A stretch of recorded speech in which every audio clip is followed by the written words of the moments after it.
Fee reimbursement పథకం కింద బకాయిలు చెల్లించకుండా రాష్ట్రంలోని కూటమి ప్రభుత్వం అటు విద్యార్థుల, వారి తల్లిదండ్రుల, కళాశాల యాజమాన్యాల జీవితాలతో చెలగాటమాడడం చాలా చాలా దురదృష్టకరం. ఫీజు రీయింబర్స్మెంట్ పథకం ఇది పేద విద్యార్థులకు ఒక వరం. ఈ పథకం కాంగ్రెస్ పార్టీ మానస పథకం. SC, ST, BC, EBC, minority, Kapu, దివ్యాంగుల వర్గాలకు చెందిన పేద విద్యార్థులకు ఉచితంగా ఉన్నత విద్యను అందించాలన్న ఉన్నతమైన ఆశయంతో ఉమ్మడి ఆంధ్రప్రదేశ్లో 2007 సంవత్సరంలో ఆనాటి కాంగ్రెస్ ప్రభుత్వం ఈ పథకాన్ని ప్రవేశపెట్టడం జరిగింది.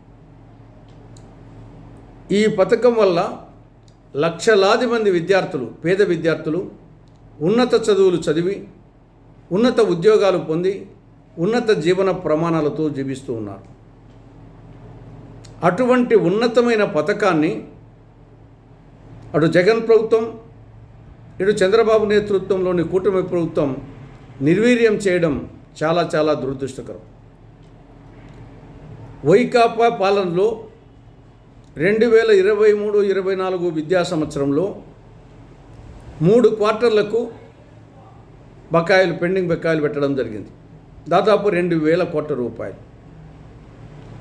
కూటమి ప్రభుత్వం అధికారంలోకి వచ్చాక 2025-26 విద్యా సంవత్సరానికి సంబంధించి 4 క్వార్టర్లకు సంబంధించి 2,000 కోట్ల రూపాయలు బకాయిలు ఉన్నాయి.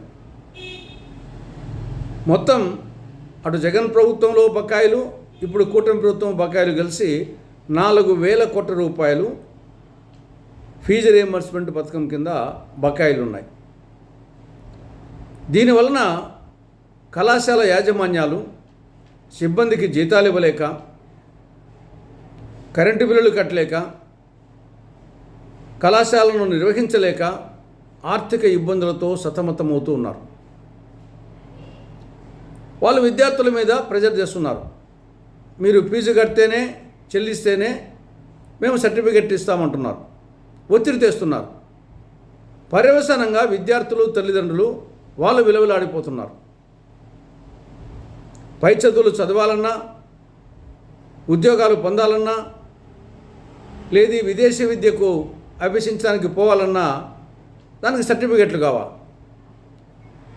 కళాశాల గవర్నమెంట్ ఫీజులు చెల్లించని కారణంగా కళాశాల యాజమాన్యాలు విద్యార్థుల మీద ఒత్తిడి తెస్తున్నాయి.